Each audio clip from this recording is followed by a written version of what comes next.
problems here that we have to face. In the first place, on the level of causation, we are dealing with matters that can only be presented symbolically.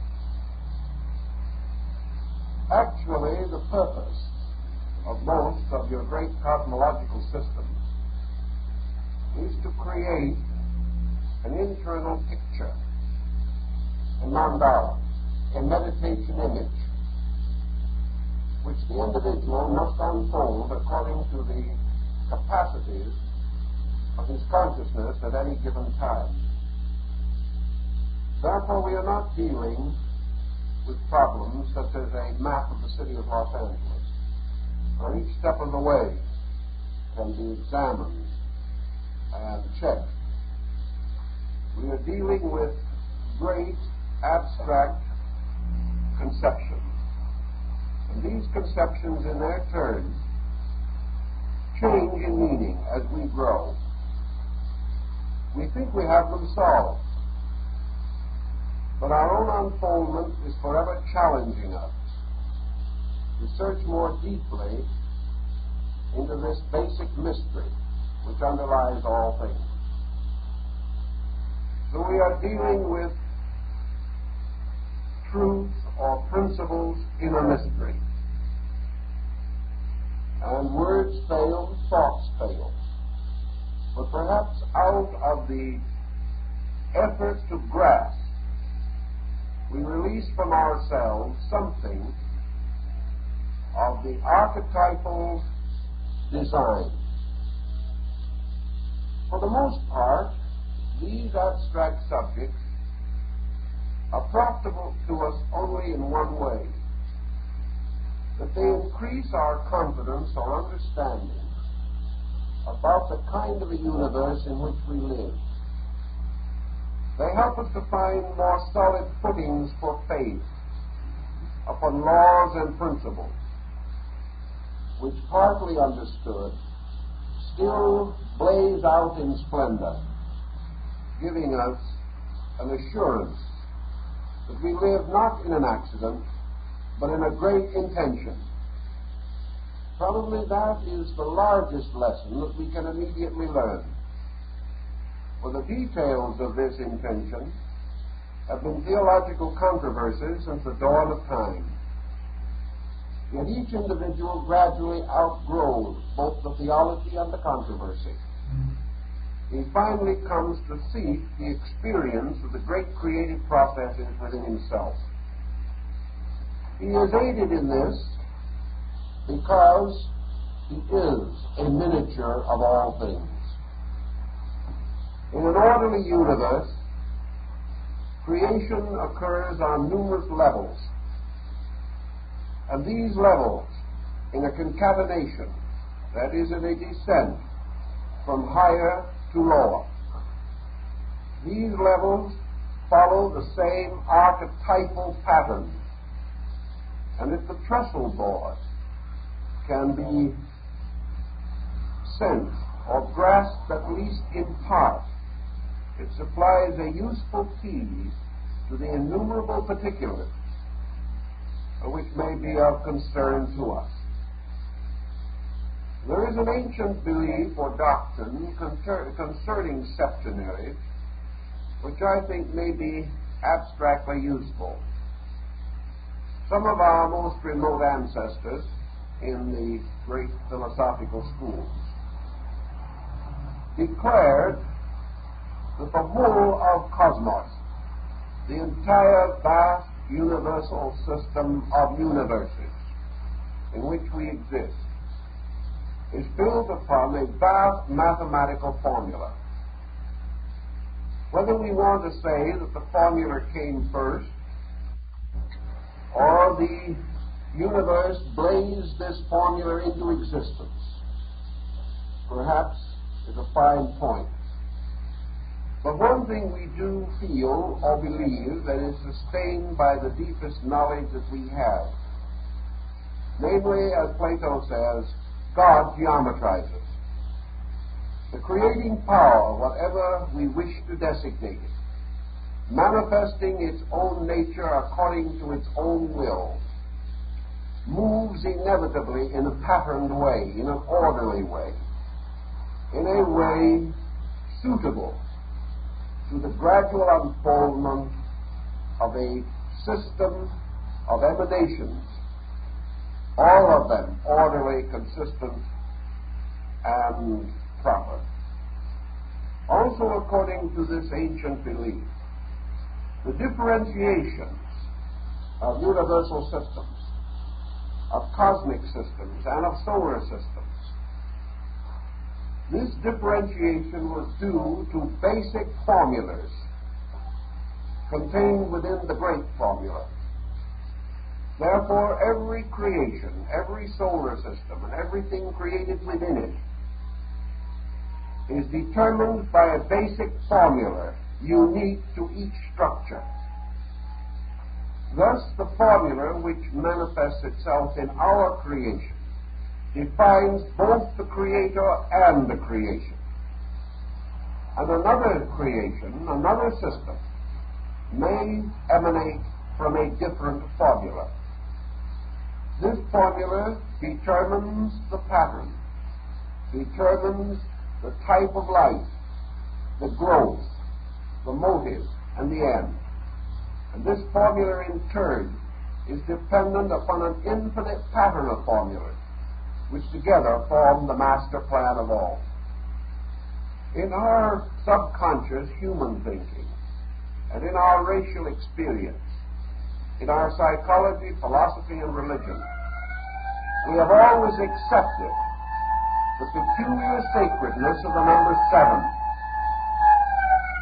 And we are therefore impelled to assume that the key number upon which our entire solar life unfolds is a pattern based upon the esoteric powers and significances of the number 7.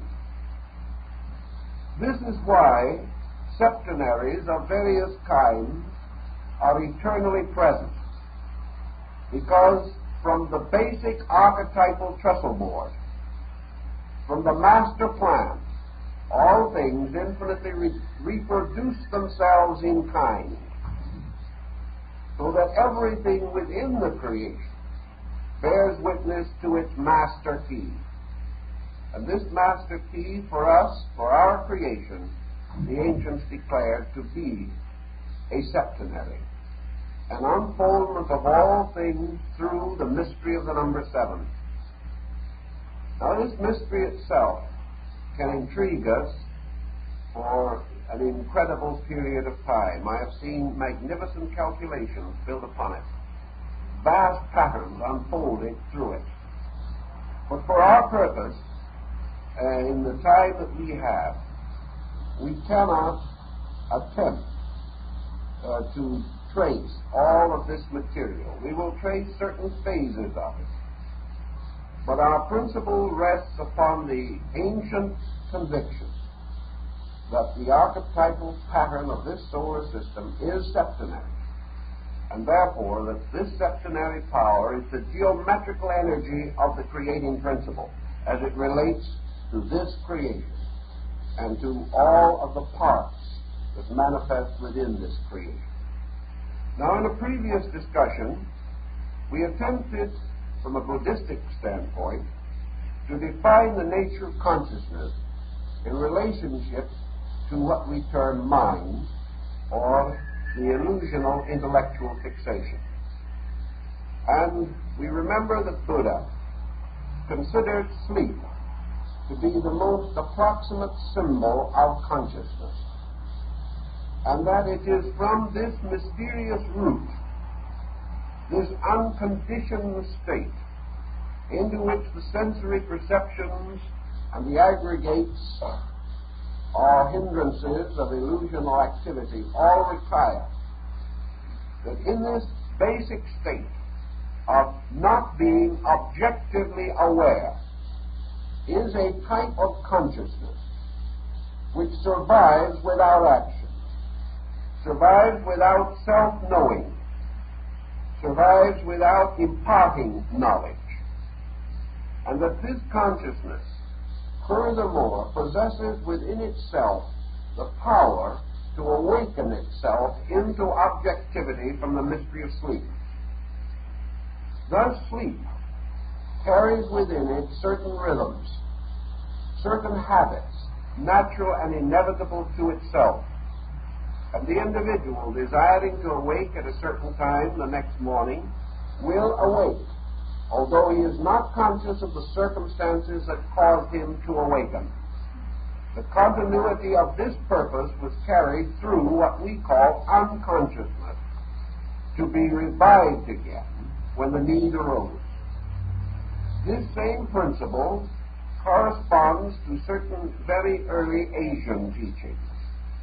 For here we find the statement in the standards of Zen, or standards of contemplation or meditation, that the eternal parent, wrapped in its 7 mysterious and invisible robes, slumbered again for 7 eternities.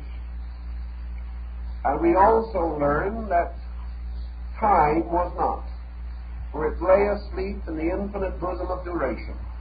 Universal mind was not, for there was no vehicle to contain it. Now this represents then the sleeping world, or the sleeping state of root consciousness. We have already pointed out that this problem, the innate nature of consciousness itself, we cannot fathom. We do not know the consciousness as it is, in absconditas, without manifestation, without self-awareness, but simply existing.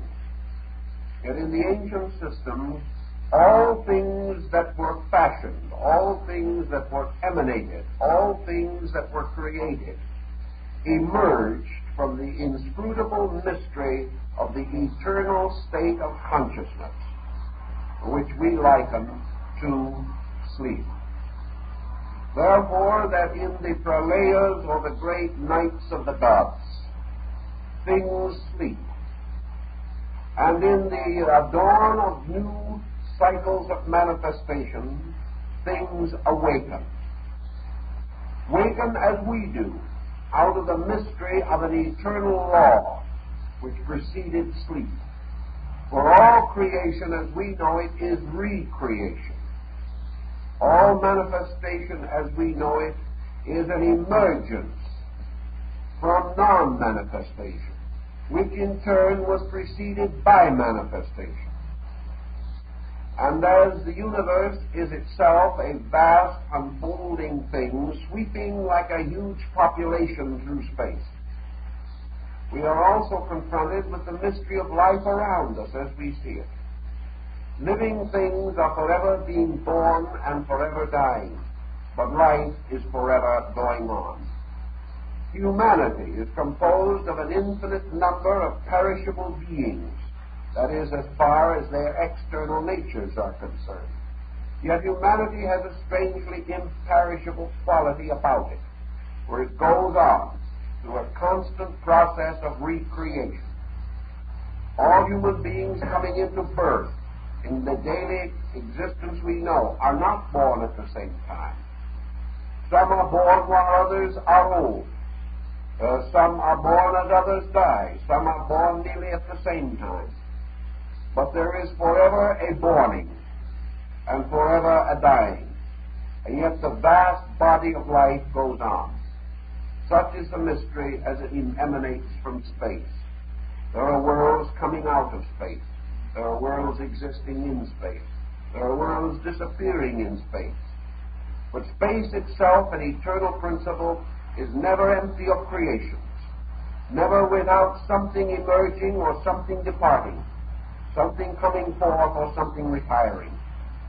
The suns and planets and great systems are forever being born, forever fulfilling their destinies, and forever returning again to the mystery of sleep, to the mystery of infinite, absolute causation.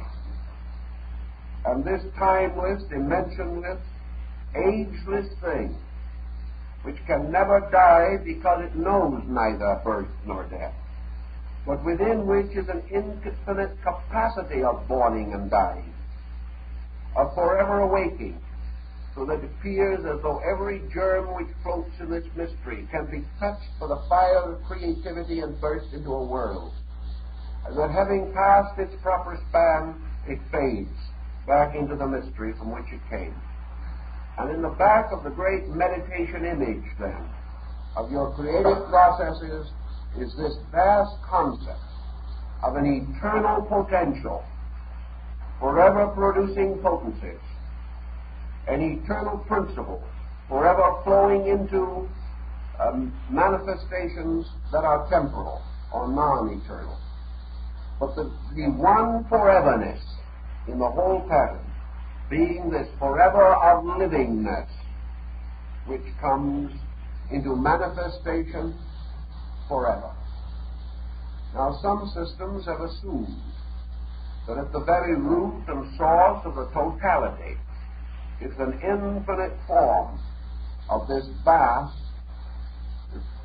preconceivable thing, this thing that simply cannot be known, because totality cannot be grasped by parts.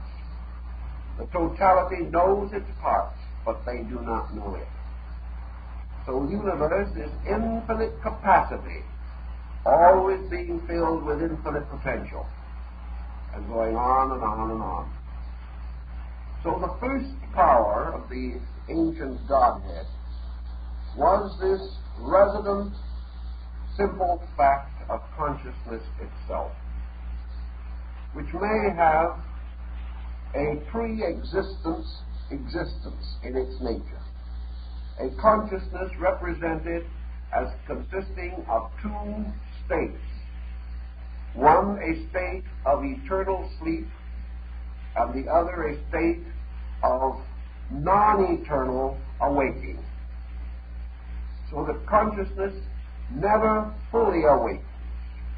Consciousness never fully sleeps, yet consciousness is forever both sleeping and waking. Consciousness as itself, per se, is the infinite root of life, and therefore it has been declared to possess within it the slumbering power of the first manifestation of its own nature, and that is infinite creativity. So at the root of every great system of theology is the Creator. And the Creator is the potential to make known, to make manifest, to make apparent, to bring forth out of sleep into waking. Now, in most of your great systems, the creative act, the primary creation, the speaking of the eternal word or verbum, that which causes the break in the mysterious chain of sleep, that which disturbs the sleeper into waking, the divine fiat, is associated with the creative power. And once this power has struck, the light has come, creation has been objectified, we find very, very little further reference to this power. This power then simply rests as the infinite storehouse, the infinite source of all things that are ultimately to be made manifest.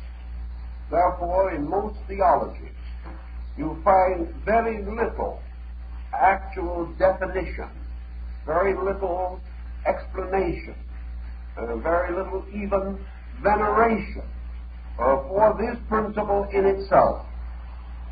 Now, we will find, for instance, throughout the world, temples to many deities, but there are very few temples to the simple principle of universal consciousness itself. In Christendom, for example, you will find very few churches dedicated to God per se.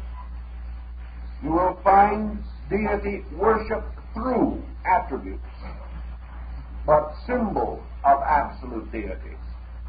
Churches, temples, or shrines in honor of this absolute deity are comparatively rare. When you compare the number of churches, for example, in Christendom that are dedicated to Christ, you do not find nearly so many in which the dedication is directly to the first power of the Godhead. This first power of the Godhead is always represented as a strangely aloof power, bringing things forth and then remaining in the shadow behind them. Now, we have many symbolisms to represent what might be termed the dawning of consciousness, the first creativity in this great emanational theory. In Taoism and in Zen, for example, the primary symbol of creation is a circle. Now, this is perhaps contrary to our more common concept, for we nearly always think of the creating power first as a being. In your esoteric and philosophical systems, however, a being is not the first. Being is the first. And therefore the circle, as a symbol of infinity, represents to the mind of the symbolist, as a mandala, an infinite field of consciousness, a field infinite as far as we can conceive, and yet in the background of the vaster systems, of which this is but a small fragment, a restricted or limited field. It is, however, the peculiar zone, area, or field, which is to become involved in the creation of a system of some kind. And in antiquity, the supreme being in nature, universal consciousness, was usually considered as an area. It was considered as a diffusion, as an infiniteness, with its center everywhere and its circumference nowhere. And strangely enough, this consciousness, which represents actually the field of creativity of a logos, or deity, was a circle, or more correctly, a sphere. But the sphere diagrammatically becomes a circle, which is a symbol of a very abstract quality, representing an area impregnated with a consciousness, or with a life principle. The first power, or the first principle, therefore, in symbolism, was usually represented as defined as a circle, a great area set aside for germination, for the generation of worlds. The ring pass not, the shell of the mysterious world egg within which the fecundation of life is to take place. This is Atma. This is the superior nature. This is consciousness without the implication of selfhood. Consciousness without self-consciousness. Existence in a kind of trance-like sleep, permeating, penetrating, extending, but not yet focused or drawn to any particular point, because it is everywhere. Now, Beni, the German mystic, attempts to help us with this thinking through his own mystical speculations and visions. And he explains that in this vast area, which is actually the body of the creating principle, undifferentiated, but nevertheless there, as in a mysterious alchemical vessel, a circular globe with walls of glass. Within this, the great alchemy of creation unfolds. And this alchemy is primarily made possible through the second principle or power of the basic creative triad. And this second power, the ancients sometimes referred to as formation. Now, formation is the root of form. And form is a kind of condition. Form and matter are not the same. Form is always a compound, for a form must possess at least two attributes, two natures, two substances, or a principle and a substance. It must be less than totality and more than the condition inferior to itself. Thus, formation, which was what the Kabbalists sometimes referred to this situation, was the process of bringing forth, not upon a level of generation, but upon the level of consciousness. Generation upon the level of consciousness, the ancients conceived to be formation, or structures brought forth, as the Hindu says, by will and yoga. And by formation, in this process, Bainey explains that there is a vast motion, a motion that moves along a radius, and that this motion is from the circumference of the vast circle of life to its center. Gradually, all of this field moves toward its own center, leaving behind it what the ancients call privation.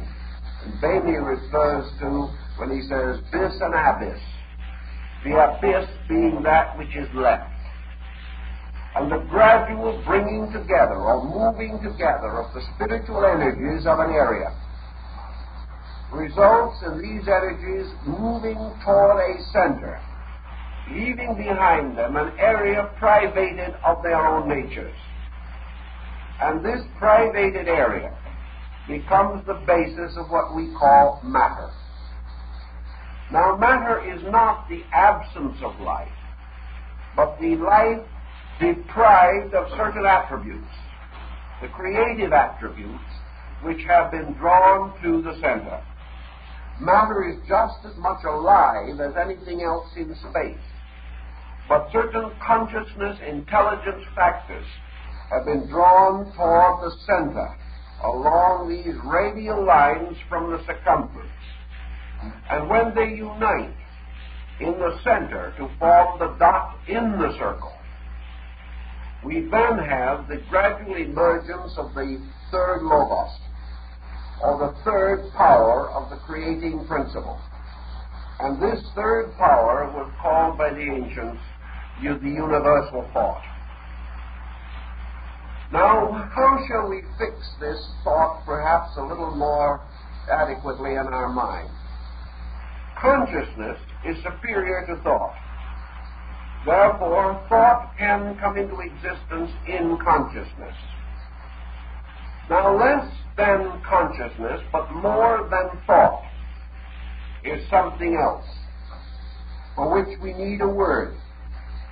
And the Scriptures give us one word that is applicable.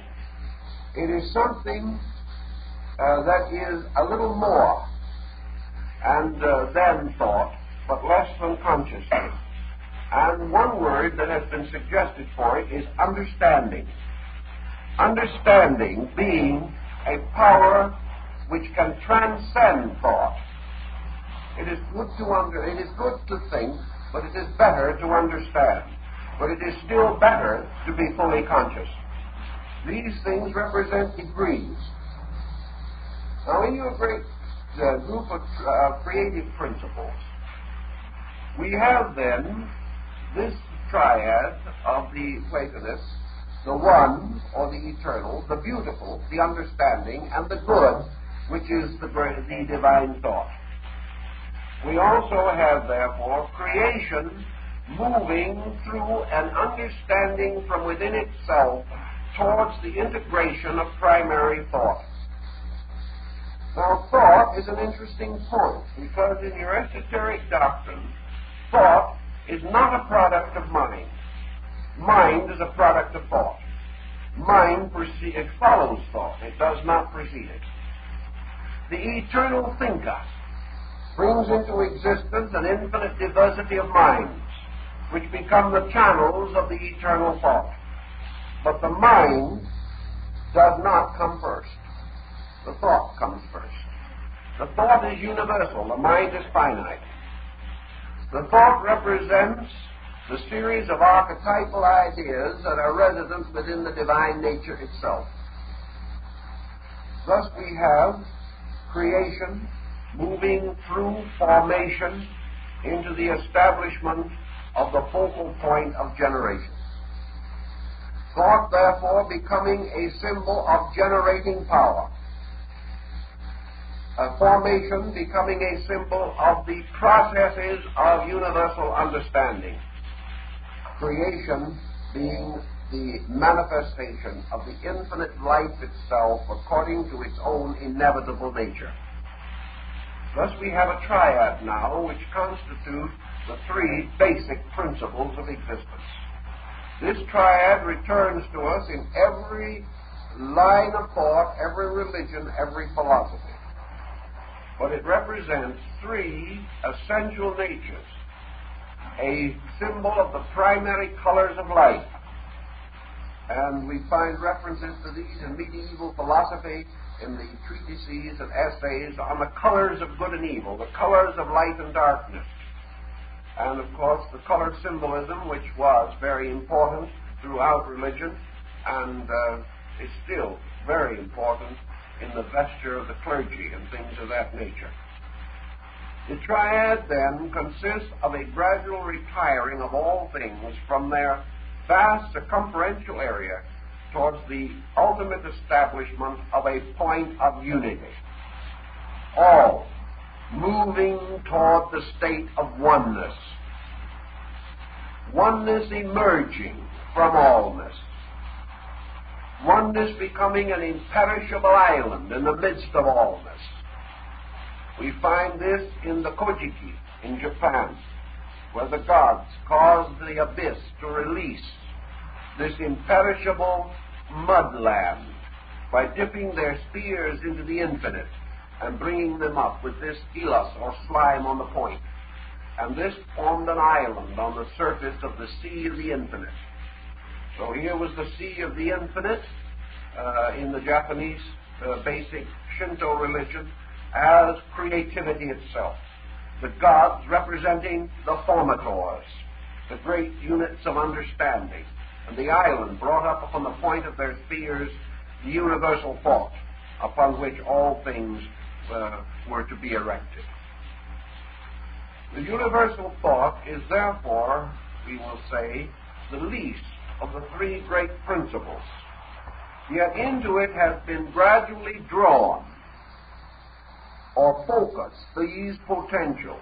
And we now have what the Kabbalists call Kethoth, the crown. First the closed eye of the infinite, and finally the eye that blazes open. And we have creation going to sleep when the great eye closes. And we have it awaking when the great eye opens. The eye, of course, the pupil of the eye, is very symbolically a dot in a circle, so that it represents the symbol. And for the creating power itself, the Kabbalah removes the eyelid, because it is stated in the Scripture, the God of Israel neither slumbers nor sleeps. So this great open eye is the symbol of the universe blazing forth. It is the all-seeing eye. But it exists as deity upon the level of universal thought. Behind universal thought, which is the Manasa principle, monastic field of Buddhism, lies the second or mysterious Buddhic level, which is that of understanding, or, in the term of man, illumination. Behind that is Atma, the eternal, that which can know only itself, and to which all things must return, either by the long road of evolution or by the shorter path of discipline. For discipline is nothing but evolution under the control of intelligence or enlightenment. So we have three powers now represented, and here we must pause for a moment in our study of this septenary. We have begun with Atma, Buddhi, and Manas. We have come to the monastic field, which is the field of the great thoughts. Now, how shall we understand this thought? How shall we understand the non-eternal thought of the eternal thinker? What is this thought, actually? How shall we attempt to define it, other than to say that it is a great center, a great radiating focal point for a creation that is to emerge from it, and therefore that the focal point between creator and creation is this mysterious vortex of thought. This vortex of thought is the third Grand Master of the Lodge of Jerusalem. It is the third power. It is the master builder. It is the power upon which depends the entire emanation of a world or an existence or a creation. Now, this thought itself in Indian philosophy is usually represented by a mendicant, sometimes by the deity Shiva.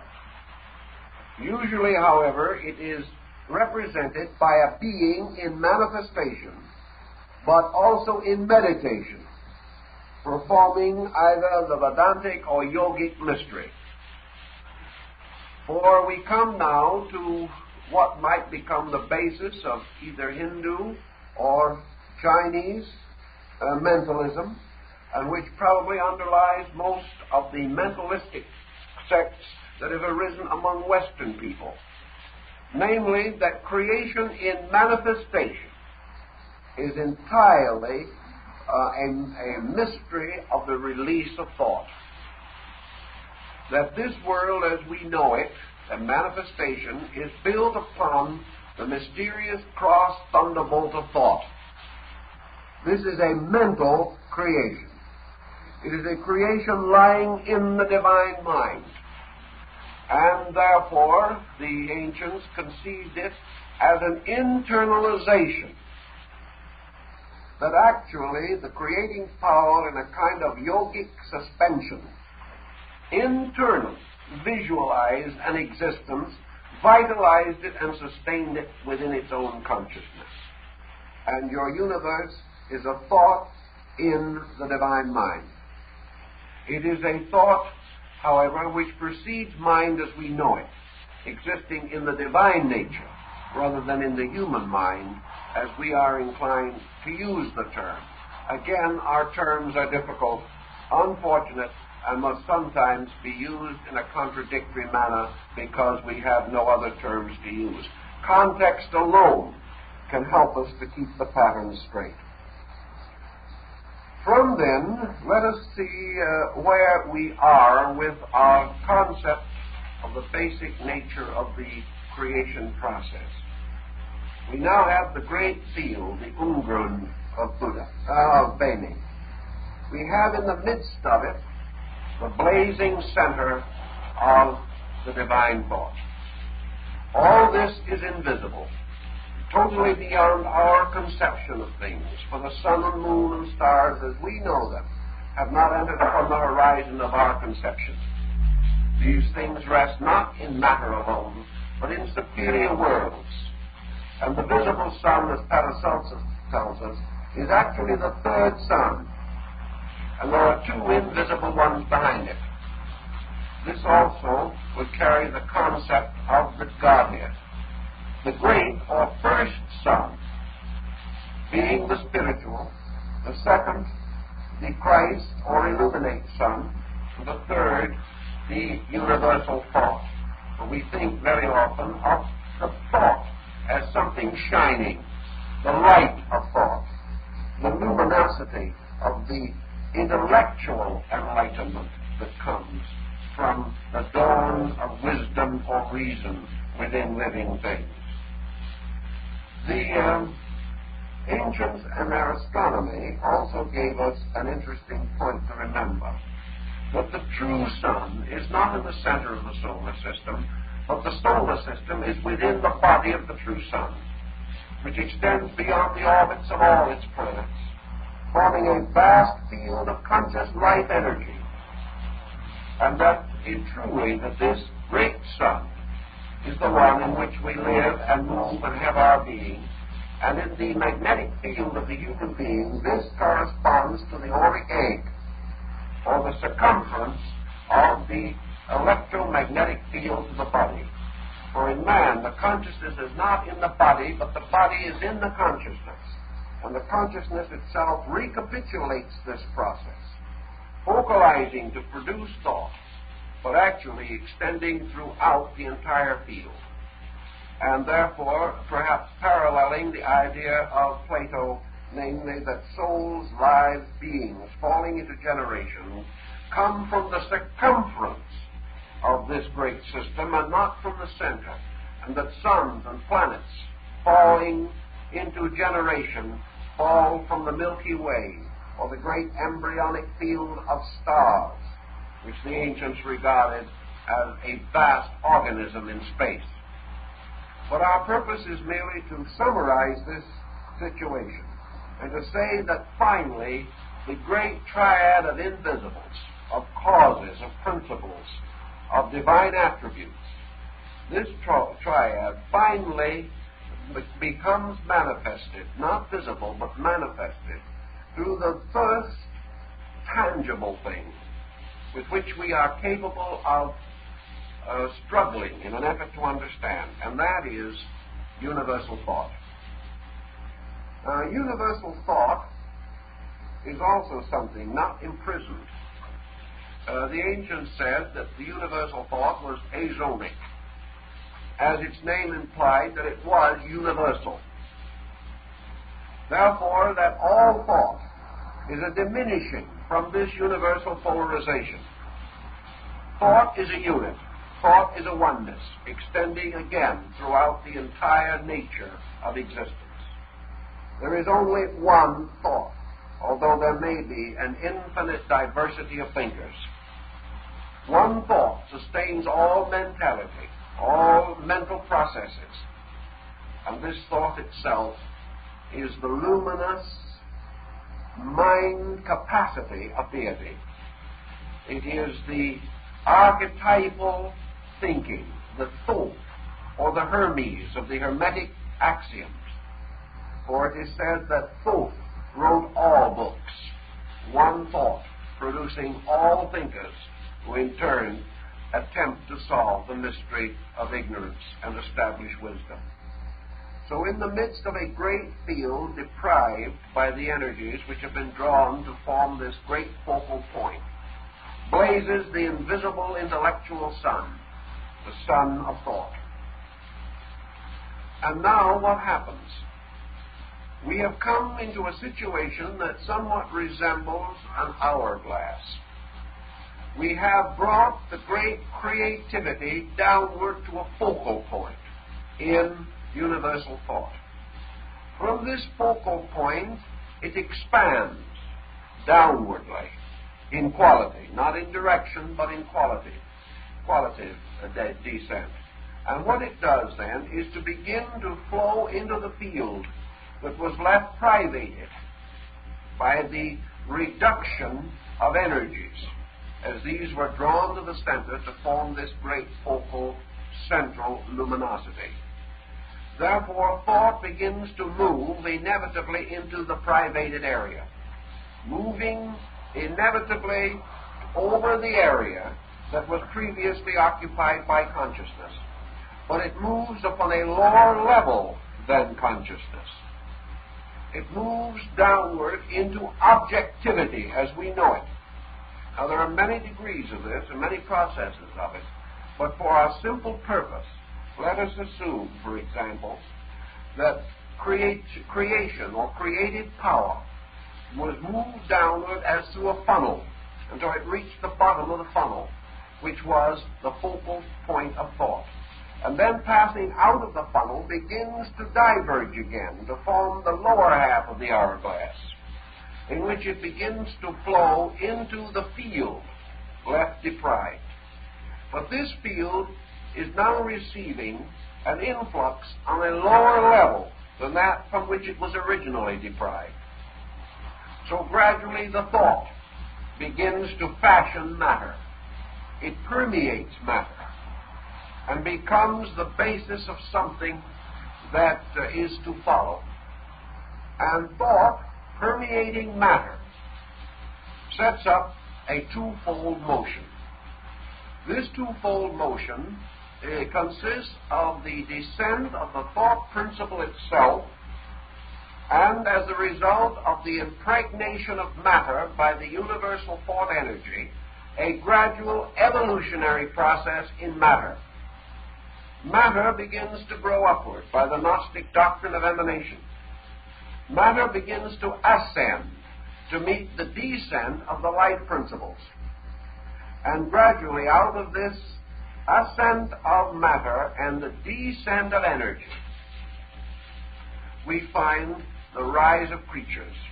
We find the growth and manifestation of all things. Now, thought, having passed downward now into the state of generation from which it is to operate, we have an important consideration held by our ancient brethren. First of all, that the mundane creation, or the objective generation, whatever it may be, has its root in the universal thought. That it is an inverted tree growing downward, to be met by another tree growing upward out of the abyss, and that these two trees ultimately mingle their branches to form one tremendous structure, a structure of internal descending power and external ascending power. These two meet on various levels, and according to their degrees of meeting, on the levels on which they meet, species, types, kinds, worlds, planets, everything relating to the inner structure of a creation begins to come into manifestation. Actually, in the descent of this principle also, thought becomes the apex, or the top point of the pyramid of generations. All things have their generating origin from thought. And man, as a generating being, ultimately becomes a mental or thought creator, but not as yet in his present evolution. Thought out of itself, then, also begins to develop objectively a new center of manifestation. And here in the monastic field, thought gradually identifies its first integration, and that integration is mind. Now, mind is the body of thought, and mind and thought together constitute a compound. And this mind-thought compound becomes the upper point of what was called in antiquity the great square, or the symbolical figure, which you may remember from ancient mythology, of the triangle combined with the square, and how the triangle falling into the square becomes the symbol of creation or generation on an objective or material plane. Now, the square has always been the ancient symbol of matter. So we have three essential symbols involved in this. We have the circle, or sphere, which is the symbol of total consciousness. We have the triangle, or pyramid, which is the symbol of the creative triad. We have the square, or the cube, which is the symbol of the material creation. Spirit, soul, body. These three together. Of course, the principle being rather obvious, that the circle or sphere is a symmetrical geometric body with an infinite number of faces, and that this rests upon the least point upon which any solid can rest, for there is no solid that can rest upon less of itself than a sphere, whereas the cube rests theoretically upon the greatest part of its own surface. The triangle rests upon a rather different basis, because the triangle corresponds to an ascending line from below in the form of a pyramid, or a descending arc from above in the form of the creative triad. All of this symbolism becomes a little confusing, but after a little thinking, I think it makes a reasonably simple picture. And the lowest of the creating principles, thought, meeting or working with the highest level of the creation or the deprived field, produces out of this union mind.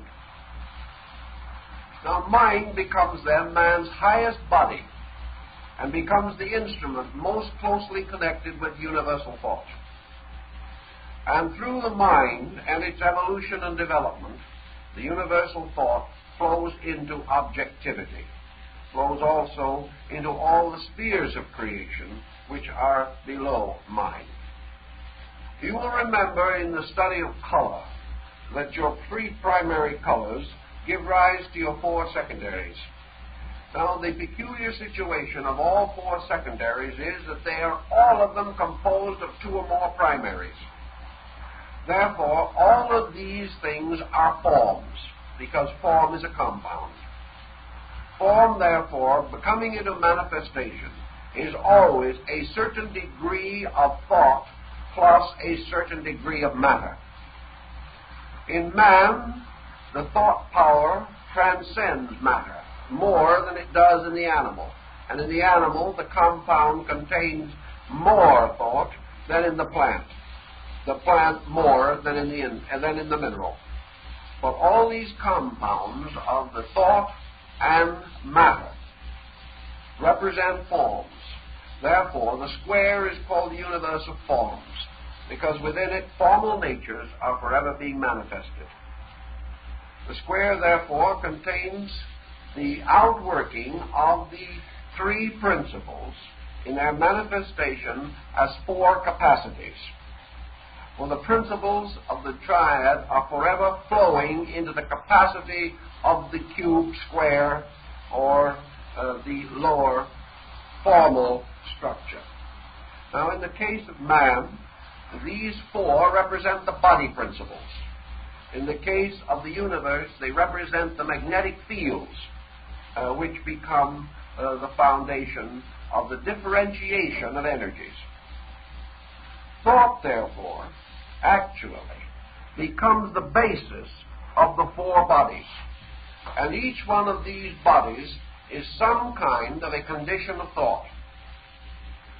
Therefore, we may say that thought, or the thinking power, can understand them all, but they in turn cannot understand the thinking power. Thought can perhaps conceive mind. It has conceived it and brought it into being, but mind can never conceive the fullness of unconditioned thought. Thus, your meditational processes are attempts of mind to grasp the larger dimension of thought. A very complicated but interesting procedure. We have then a series of other creative powers emerging now from the thought principle. One of these, we have said, is mind. Now, on the combination, or in the field of mind, in the case of man and other creatures higher than man, the union of the thought and the mental field, or energy of matter, produces what we call in man the ego. And the ego becomes, so to say, the god of bodies. And this god of bodies is seated in the mental field of the human being. And it is this that causes man to verge inevitably toward mental attitude and to place the ego above all other considerations. The ego-mind-thought compound is again a triad, for the thought becomes the first person, the mind becomes the second, and the compound of these becomes the third, or the ego. The ego, in turn, is the generator, and from the generating power of the ego, the lower bodies are projected into existence. These lower bodies in the creative processes being unfoldments or manifestations of potentials, being the power, for example, released through body, of emotion, or the power of growth, or the power of subsistence, which is the peculiar nature of physical matter. Thus we have from the creative triad the power to think, the power to feel, the power to grow, and the power to exist temporally or physically as an integrated compound. Now, each of these things are powers. These, in turn, including the power of subsistence or physical integration, which means a kind of energy that holds the physical body together but is not the physical body. The power of sustaining a body, of substantiating it, depends upon a kind of energy which is called a binder. It holds. At death, this binder is removed. Therefore, the body disintegrates. The power to integrate, disintegrate is a kind of energy also. So we have the power of thought, emotion, growth, and subsistence, or continuance in form. These constitute the quaternary, or the four secondary attributes, all of which also lie within the superior. But these four are definitely dependent upon thought and emerge from it. Therefore, to feel, to think, to grow, to subsist are actually under the power of the thought principle. Now, when all these things are grouped together, we have 7 basic powers, of which 3 are primary and 4 are secondary, but altogether they are inevitably necessary in the compound which we call a solar system. And they are also necessary in the highest visible being that we know in that solar system, namely man himself. Actually, furthermore, we now have a human being without a body. We have his power to make one. We have his power to keep one, for a time at least. We have his power to hold the atoms together, but we have no body. Because the ancients point out that body, which is the substance or formal principle itself in its lowest degree, is not a principle. Body is not a principle. Therefore, body was the 8th sphere of the ancients. Body is the grave. Body is the physical capacity. It is the cup into which all these energies flow. Body is therefore the great container of principles. And once these principles have been locked within the body, then the body becomes the symbol of this deprived matter, which I mentioned before. And all these principles moving into it begin to work through it. And in the universe or solar system, the body is composed of all of the physical members of that system, being the bodies of the planets and the luminaries. Therefore, the Earth is part of the body of the solar system, just as our own physical bodies belong to us. So 7 principles flowing into a container or receptacle, which becomes both the tomb and the womb of these powers.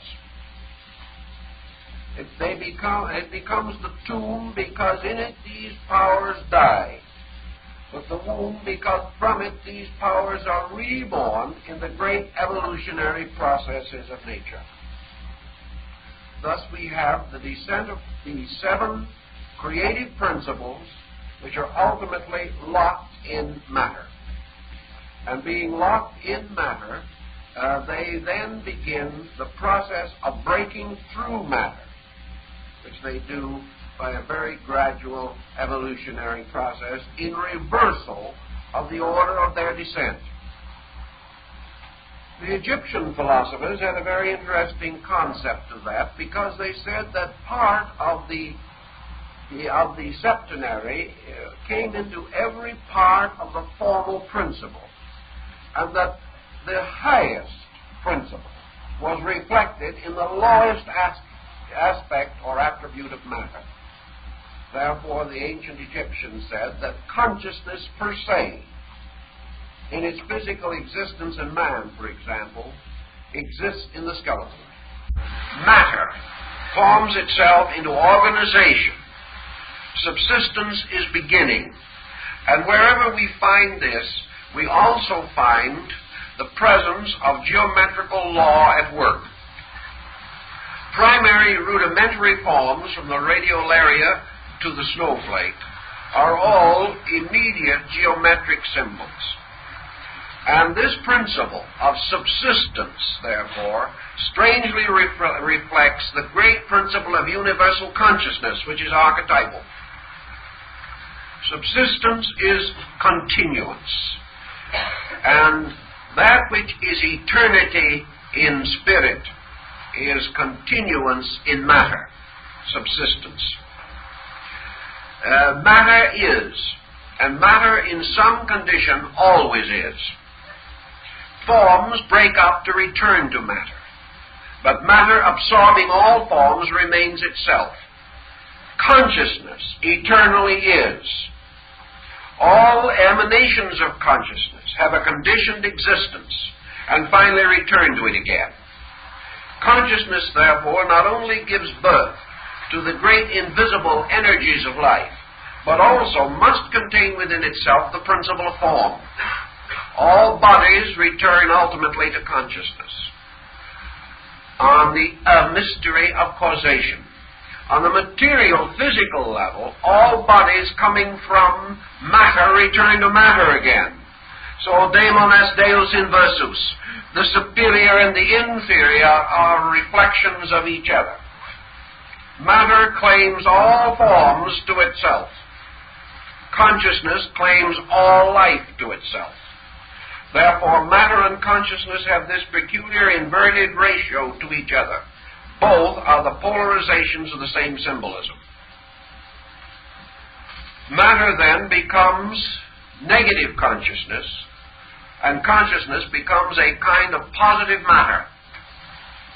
And these two symbolisms become the extremes of this great process. All compounds must be dissolved. Material compounds dissolve to matter. Sidereal or universal compounds dissolve into space or into consciousness. But the earth eats up everything that is of itself, but the spirit returns to God who gave it. And the positive pole eats up all of creation, ultimately including matter. So you have a symbolism that is very useful if you want to use it to try to understand the difference between matter and space, for example, which has become very significant in the Einsteinian concepts. Space absorbs all things in a strange way and is a universal graveyard. Just as surely as a forest lawn absorbs certain of our gentry and is a very fashionable resting place for that which is no longer held by substantial existence and is disappearing back into the strange abstraction of matter. So we have the mineral kingdom representing subsistence. The mineral continues. Nearly all minerals can be broken into crystalline structures. They are all peculiar, simple manifestations of primordial energy. They, however, have an incredible subsistence and go on and on and on. They can be reduced by breakage. They can be fractured by cleavage, yet the parts remain, the parts remain, the parts remain. And when you come down to the least conceivable part, you still have the root of matter. It remains.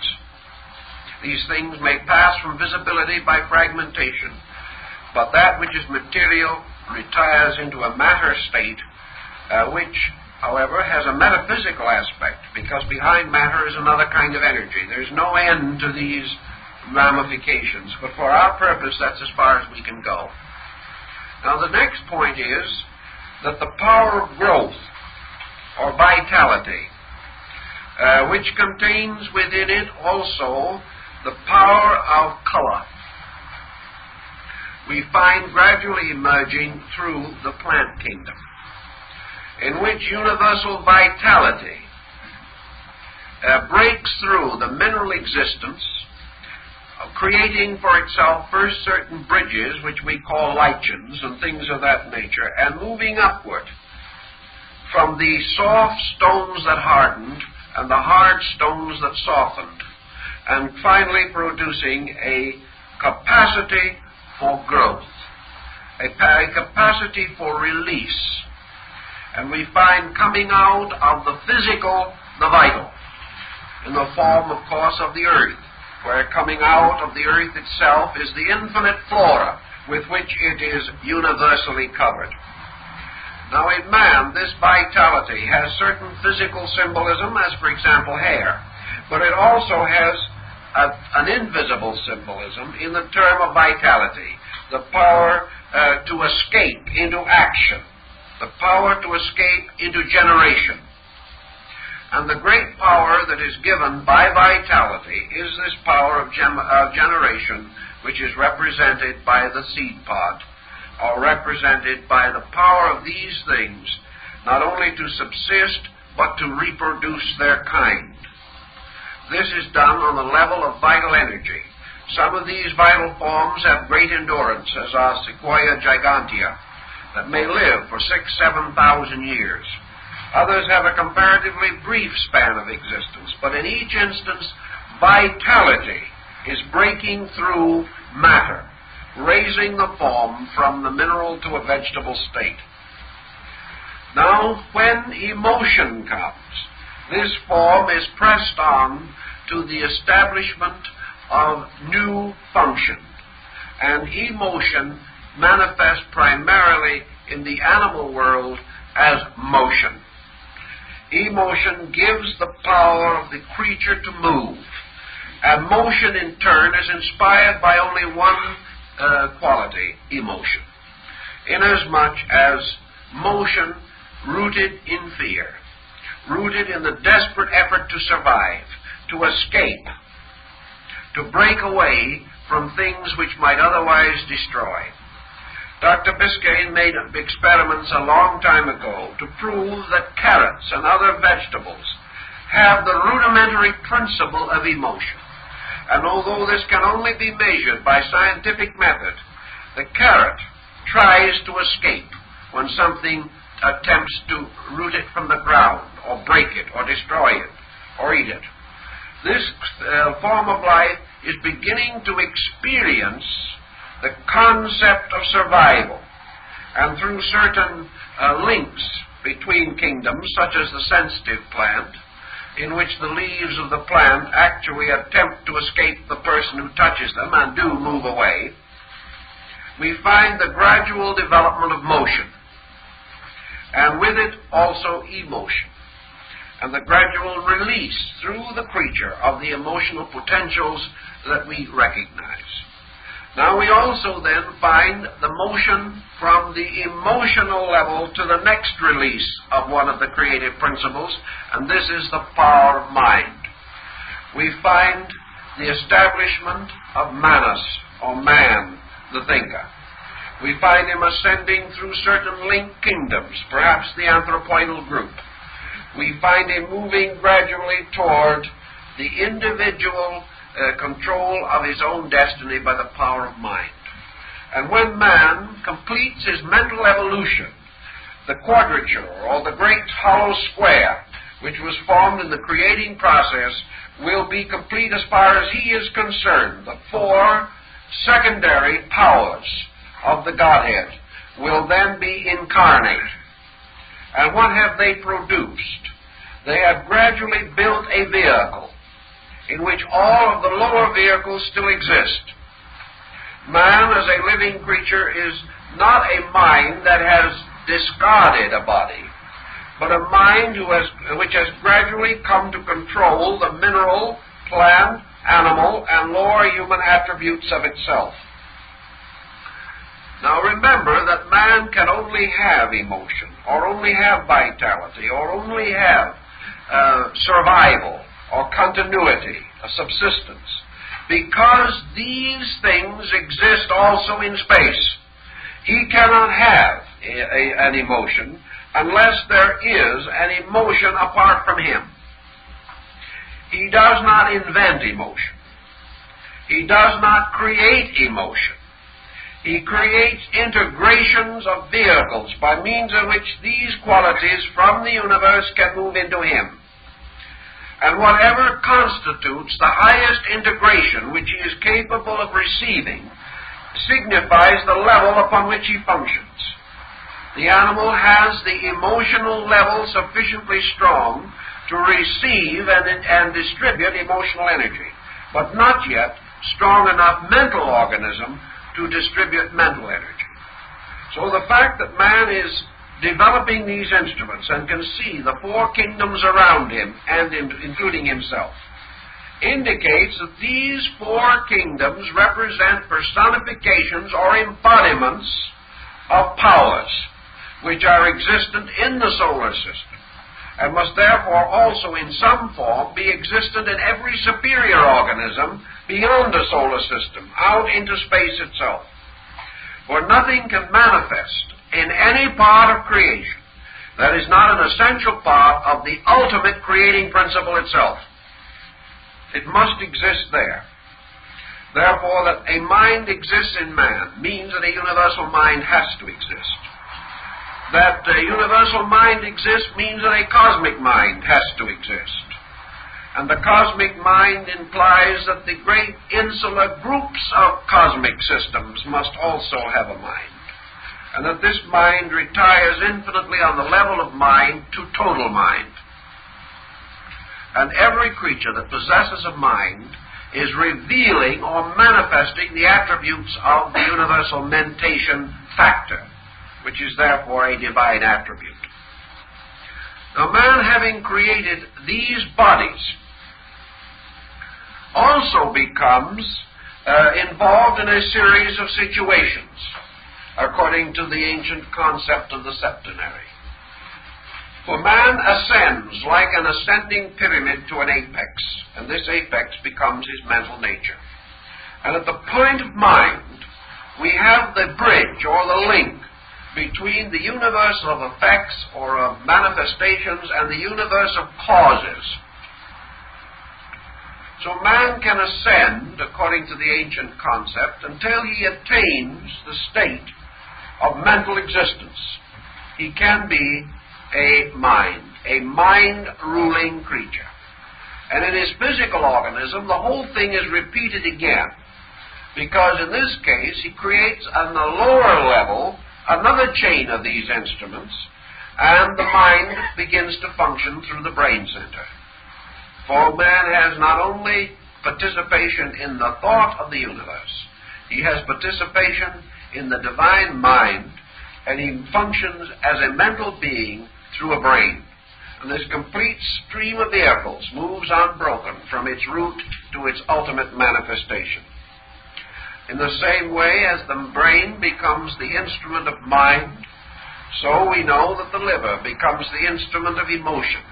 The spleen becomes the instrument of vitality, and actually the heart becomes the instrument of the physical body, therefore peculiarly linked with consciousness, which again is its opposite in the higher polarity.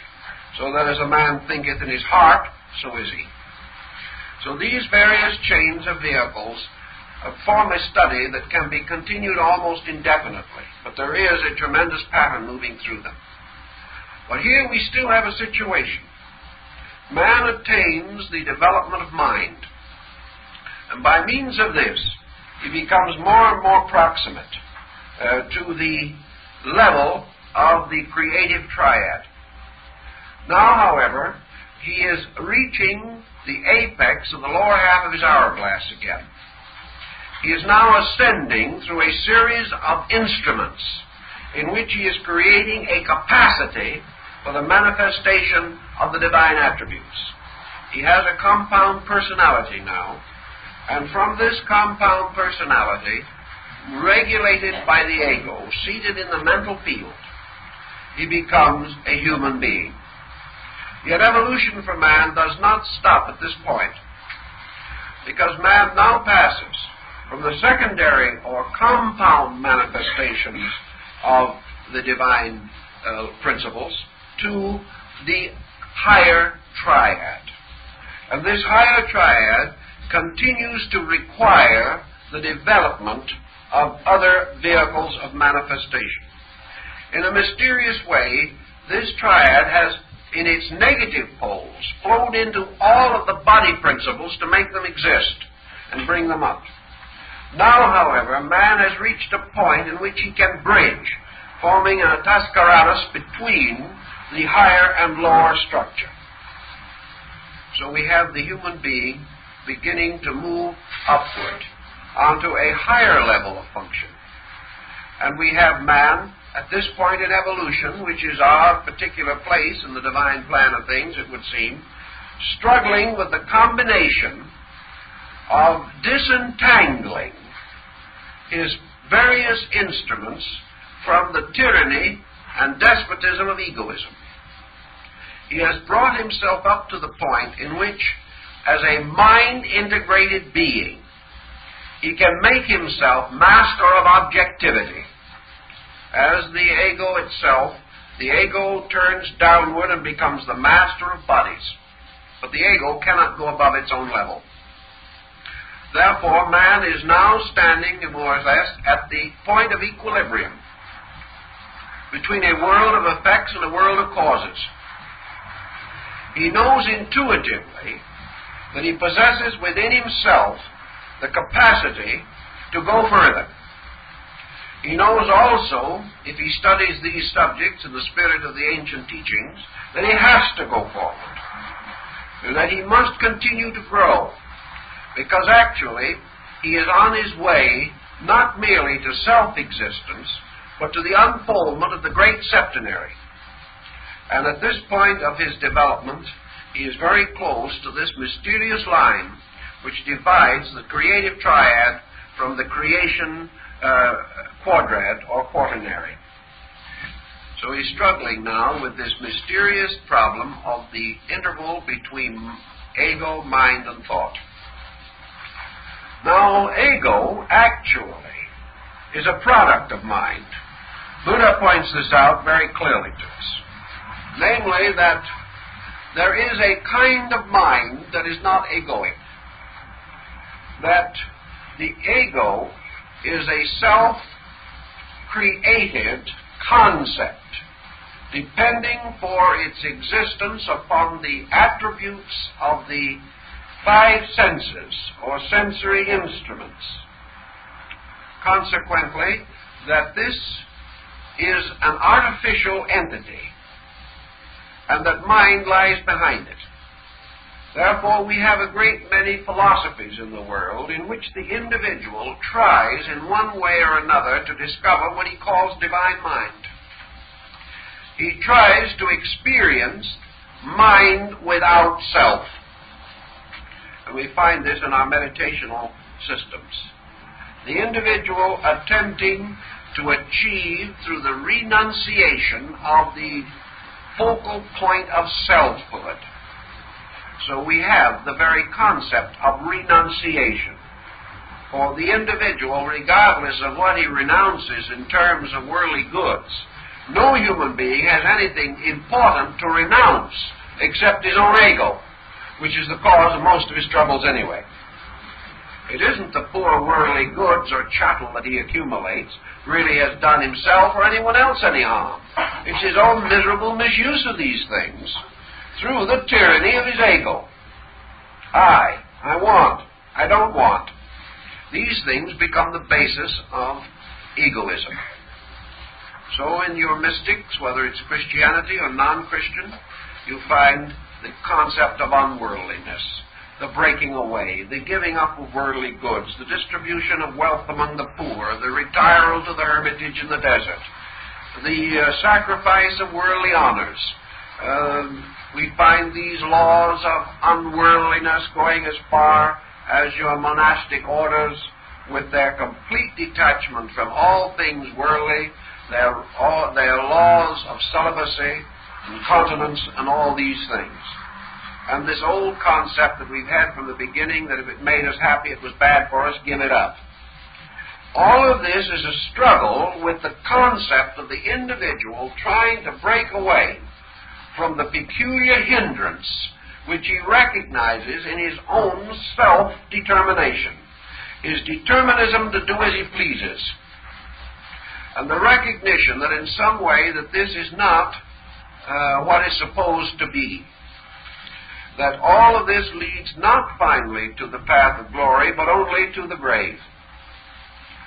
So in the individual, we find the gradual social emergence through the history of the race of principles that are essentially unselfish. We are not even sure we can define the word unselfish adequately. But we know there are degrees of selfishness, some of which are worse than others. And we try to proceed from the worst toward the better, leaving that behind which is no longer tolerable. But all this is a motion away from ego, back into the integration of manas, or the pure principle of the thinker. Because your sage and your scholar has always taken the attitude that the true purpose of man is that he shall think. And that in order that he may think, he must conquer ulterior motive. Because no thought can be pure that is pressed upon him, forced upon him, or rises within him as the result of pressure or tension. Wherever the individual has an ulterior motive, he cannot think straight. And wherever he has an ego, he has an ulterior motive somewhere. It is almost inevitable. They go together. The little thing itself is just plain ulterior, and you can't do anything to get away from it. Gradually, the more wise of peoples have realized that you do not attain this end, however, by declaring war on the ego. Perhaps some have chosen a very interesting but a little difficult method. They have attempted to attain liberation by bewildering the ego, by surrounding it with so many incomprehensibles that the poor thing is totally outwitted. That is not the answer either. The answer to the whole situation simply lies in the gradual recognition of values greater than the self. We find this escape, this release, more correctly, therefore, in what we might term our great idealistic cultural motions. We find that the early Christian, for example, valued his faith above his life and died in the arena. He put a principle above self. The patriot sacrifices his life and his worldly goods to free his nation, placing a common good above his own. The artist will go in poverty all his life, or the musician, perhaps like Mozart or Schubert, will come to an end through practical starvation or malnutrition in order to keep faith with great art, with great music, with great creativity. We find individuals who find creativity more rewarding than worldly acclaim and choose obscure and difficult fields, or go out into some barren region to make it flower, simply because some spirit within them is stronger than the immediate satisfaction of their material natures. Thus mind gradually overcomes ego. And perhaps at the end of this overcoming of ego by mind, we have reason. Now, reason is a peculiar word, because to most people, reason sounds like a rather cold, calculating solution to the problem. But now let's go back to our formula for a moment, and here's just one simple little example of how you use it. Because actually, many misunderstandings arise because we do not recognize compounds. The reason of man, which is suspended above ego, verging toward the true nature of mind, must, by virtue of its creativity, partake of the divine consciousness, and it must also include within it the ascent of the emotional content of the personality. So that when we find what we call cold reason, we merely find reason in which warmth has not been permitted to develop. Reason is not cold. Reason has no deficiency in the elements of divinity, the developments of understanding, the developments of emotion or feeling. Reason must generate just as much as animals do. Reason must grow just as plants do. Reason must have a subsistence just as minerals have a subsistence. And reason must be thoughtful just as man is thoughtful.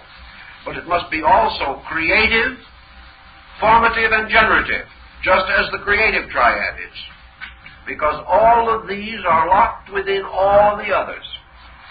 and reason must flower in all its aspects. The seven great principles must all blaze out of it, or it is not true reason. But true reason, now representing to us a condition superior to egoism, brings us closer and closer to the mind nature, where the pure reason of the mind is just, is in all things reasonable and orderly, and is an unfoldment of an absolute geometrical formula. Therefore it must be beautiful, because all symmetrical geometric forms are beautiful, and all beauty as we know it lies in the reasonableness of things. So that reason should be something awkward, distorted, cold, is simply because human beings have thought of it that way. But those who have attained it have never found it to be that. So we can say that man escapes from selfishness by way of reason. He builds systems like ethics. He creates schools like philosophy. He goes further into the speculation of things in the effort to find liberation from ego. And he discovers it in finding larger worlds in which to work. Worlds in which ego is not a medium of exchange. Worlds in which the products of ego are not the currency, but in which there are other treasures, where thieves will not break in, nor rust destroy. But having achieved even to the state of reason, man finds that he is still bound. So he goes further to explore the mystery of pure thought. Now those who have explored this mystery have actually reached the unity with a third power of the creative triad. They have moved from the quaternary into the triad. But what is pure thought? Pure thought is the generating power of consciousness. Pure thought is forever creating. It is creative thought. It is the type of thought which rises not in reason, but in something greater than reason. It is that thing which we call perhaps inspiration. It rises into the higher brackets in which thought in man, becoming tuned with universal thought, causes man to think with God and not about God. Think with his brother man and not about his brother man. Think with the universe and not merely think about the universe. So as the Eastern philosophers tell us, this at-one-ment of pure thought corresponds to attunement with the third person of the great triad of creative energies. And those who have solved this mystery of universal integration or attunement or at-one-ment have found the mystery of the Pentecost. They have found the mystery of the Holy Ghost, or to what in Christendom is the third power of the triad. Now, assuming that we have reached this point, we know that we have gone about as far as man can hope to go, because as yet we are not aware of the nature of those vehicles which go or completely transcend mental integration. Yet we know, however, that the next vehicle which lies behind that is what the Buddhist calls the Buddhic sheath. Now, the Buddhic sheath represents the second power of the Godhead, coming into the concept, therefore, we call formation, or the motion of consciousness towards center. But now we are radiating outward instead of going inward. Involution was the gathering of these things. Evolution has brought us finally to the dot in the center of the circle, and we must now move out into the radius. This means universalization. This means the individual moving irresistibly from a state of objective oneness to a state of subjective allness. He is therefore forced to move away from himself as a person and towards himself as a cosmic principle in space. Selfness in the sense of gradual identification with total being. Now, in the Buddhistic philosophy, which perhaps is as simple a presentation of it as we can find anywhere, because at least of its familiarity to us more so than some of the less known schools of Eastern philosophy, we have this idea, therefore, of the attainment of Buddhahood.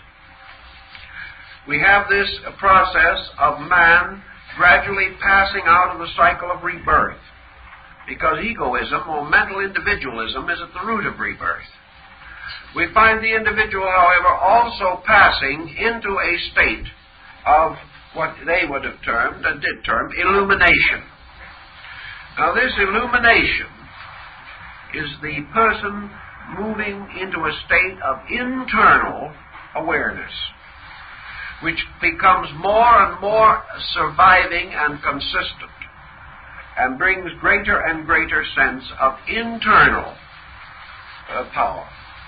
The consciousness of a universal life power beyond thought.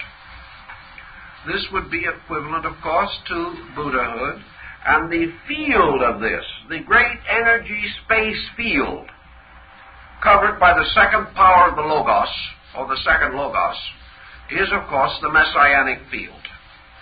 It is the field of the principle of beauty. It is the field of the sphere of divine love. It is the positive pole of desire in desirelessness or compassion. And in the second power of the creating principle, we have the ultimate and final sublimation of man's concept of emotion and its restoration to its divine unity. Thus we have the idea of this returning home across the bridge, and Christ as the embodiment of this principle, saying that none come unto the Father save through the Son, or through this medium distance of the universal acceptance of the infinite love of God. So the end of wisdom, or the mental focus, is to discover deity as absolute reality, absolute law, absolute good, for that matter, or intellectually as absolute truth. But as we proceed to the second person, or ascend now above this to the second power of the Trinity, we have to find the experience of consciousness as absolute love, absolute compassion, because we are dealing now with a very intricate but very important equation. Man, searching always for escape from selfness, has discovered way down on the material plane of his action a principle, namely that the greatest power that can cause him to forget himself is to love something else. That by love he overcomes his own ego. That true love releases him from the tyranny of self-desire. In a strange way, true love also takes his mind away from its own mental focus. There is self-forgetfulness in the service of the beloved. Thus man finds a strange release, even temporarily and temporally, in pure love. Love as unselfish as he can conceive it to be. So he moves this concept into this great concept of the creative triad, and finding his own consciousness on its pilgrimage or search toward the infinite, he tries to identify himself with the principle of formations, which is this principle of love. He also recognizes that in some mysterious way that this love is a bridge between existence, as he knows it, and the total absence of that existence, he suddenly discovers that absolute unification with consciousness can only result from total self-forgetfulness, that he can never discover the nature of ultimate being while he can remember himself. This is a peculiar point, but as he proceeds in his investigation, he discovers it to be true. He must therefore experience something that causes himself to become totally unimportant. And the only experience that he has found is some kind of a high emotional experience. And that this emotional experience, in the term of sublimity, causes him to have an absolute desire to participate in the nature of this sublimity. Therefore, through the ultimate and utter love of God, the individual achieves the means of final attainment of universality. He does it not by his wisdom, but by his, as the St. Francis of Assisi expressed it, through this absolute passion for God. Now, in a strange way, the terms probably are not so good. I don't think St. Francis actually meant passion as we know it. I think it was this infinite longing, this infinite desiring that transcends any loneliness of earth. Man finally lonely only for God, and therefore completely ready to obey, completely selfless, completely dedicated to the final attainment of the absolute state, in which all condition has died out. And it is only through this absolute, unconditioned dying out of condition that the individual finally comes back to the first power of the Godhead, which is this strange, eternal creativity.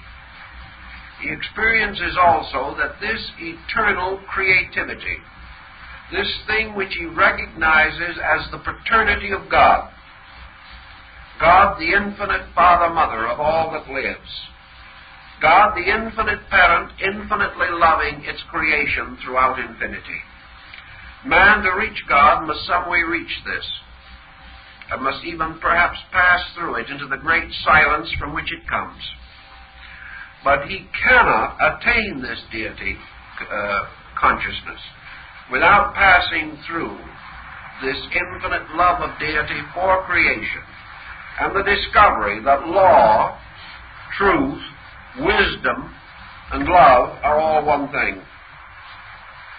That they are degrees of the maturing of this infinite capacity for reunion with the infinite. So in the second polarization, we have the bridge of the Christs, or the bridge of the Messiahs, those who so greatly loved their world that they labored and died for it, and have become the symbols of the great renunciation of all worldly things in the service of their fellow men. This is also an essential part of your symbolism, for the love of creation for creation, the love of the great creating power for everything that it has fashioned, is absorbed into this creation to become the love of things for each other, and finally the love of all things for the Creator. So this tremendous power, this great potential, this great creative attribute is also locked within creation.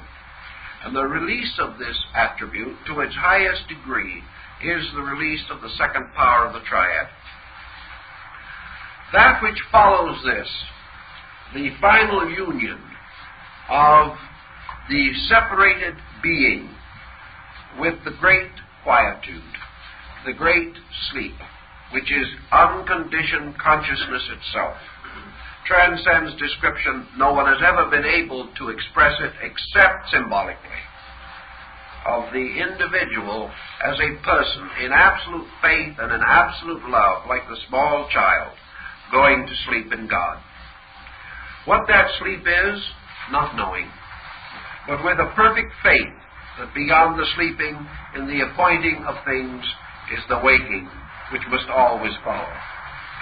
But as man physically in this world, if he has lived a reasonable life, if he has kept faith, goes to sleep at the end of his days with a full inward conviction of the rightness of things, so in the infinite, that being which has learned to understand, learned to love, and learned to long for the Creator from which it came, goes to sleep in consciousness, in space consciousness, with a perfect faith and a complete realization that this is going home, that this is the return of the spark to the flame, that this is the return of the part to the whole, and that beyond this there is no night and there is no fear.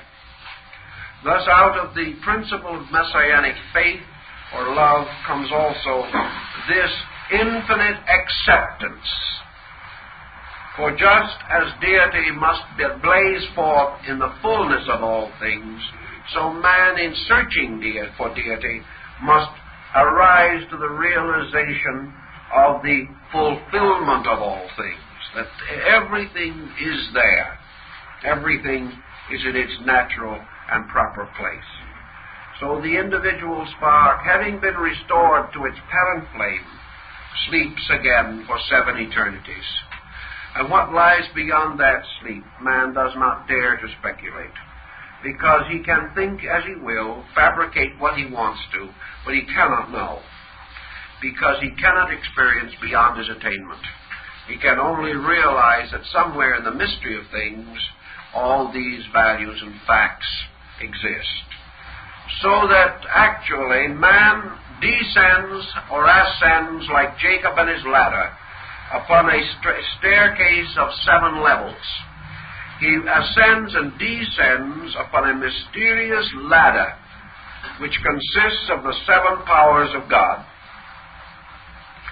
And he is moving upward among these powers.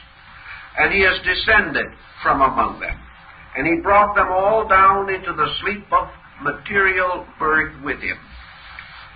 And he brings them all back to the sleep of spiritual union with him. For at both ends is sleep. At one end, the sleep of the earth. At the other end, the sleep of heaven. And in between these two, a waking creature, passing through various degrees of waking, only finally to come in the end of things to the need for the great sleep. So as all potentials have been exhausted in perfection, so the individual seeks rest and repose.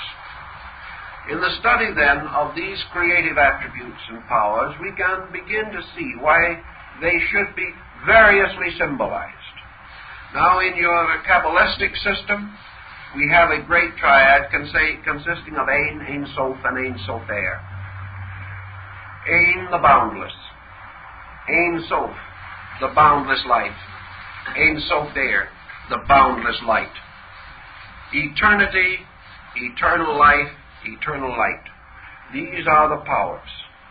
Eternity, forever existing, is the first person, the consciousness per se. Eternal life is the eternal motion, a long radius from circumference to center and from center to circumference.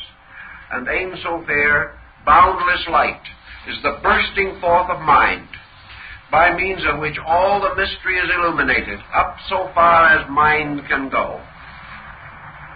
Out of this moves the great order of structure, and in the Old Testament it is presented to us as the 7 days of creation. And this 7 days of creation represent the descent of life on its involutionary arc and the ascent of life on its evolutionary arc, counting or constituting 14 periods, which are represented in India by 14 manus, or teachers. The 7th day, the mysterious day of rest, the Sabbath, represents ascending, ultimate union with consciousness, descending, the rest of death. Therefore, when the time came for Moses to die, the Lord had promised him that he would not send to him the angel of death. Therefore the Lord came himself and gave Moses the kiss of sleep, and he went to sleep in the hills of Moab. But downward, the rest is the silence that comes at the base of the great involutionary arc, for in this silence sleeps the mineral, with its consciousness locked in darkness. At the top, eternal consciousness, its own nature, dark to us because we cannot understand it, and immovable, unchangeable. Between these two, the great ladder extends its rounds and rungs. A man descending comes finally to the darkness of matter, and ascending to the equally impenetrable darkness of total consciousness. And in this arc between, he passes through all the conditioned states that we know. Brahma, Vishnu, and Shiva represents exactly the same principle as far as these situations are concerned.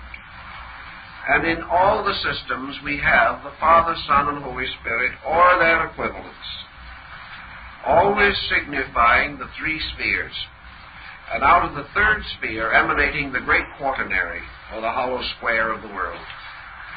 We have in Bacon's New Atlantis the college of the 6 days' work, in which man, by attainment, ascends the scala intellectus, or the ladder of the intellect, finally coming to the great silence, which is the Sabbath of the Lord.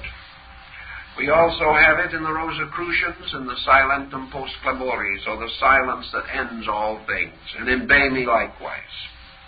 For behind and beneath all things we find being eternal, the great silence, from which all the sound comes, and into which all the sound must return again.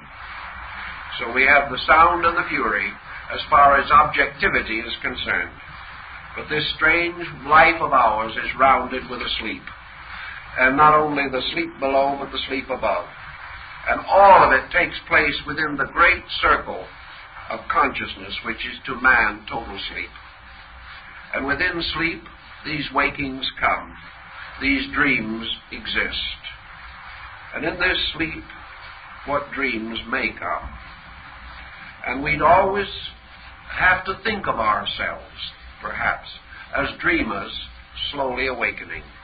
And when we awaken from the dream, we do not know what kind of a world we will live in. But we do believe firmly that at the end of the great evolutionary dream is the ultimate union with reality, the ultimate outgrowing of all conditioned existence, the ascent of the numbers, as Pythagoras taught, this mysterious pyramid of numbers called the tetractys, which finally ends again in the one in turn finally disappearing into totality.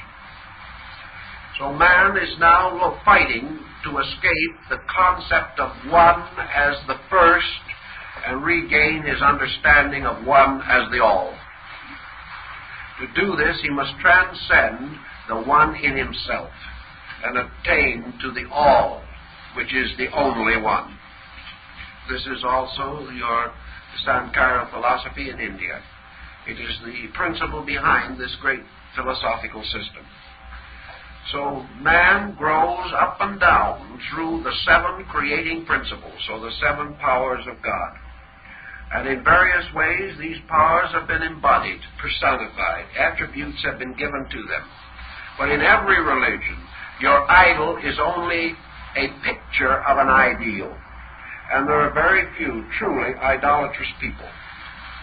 What we call, therefore, these symbols of gods and deities are really efforts to create pictures which will cause thought, which will explain in some way, upon some level, ideas substantially too abstract to be understood.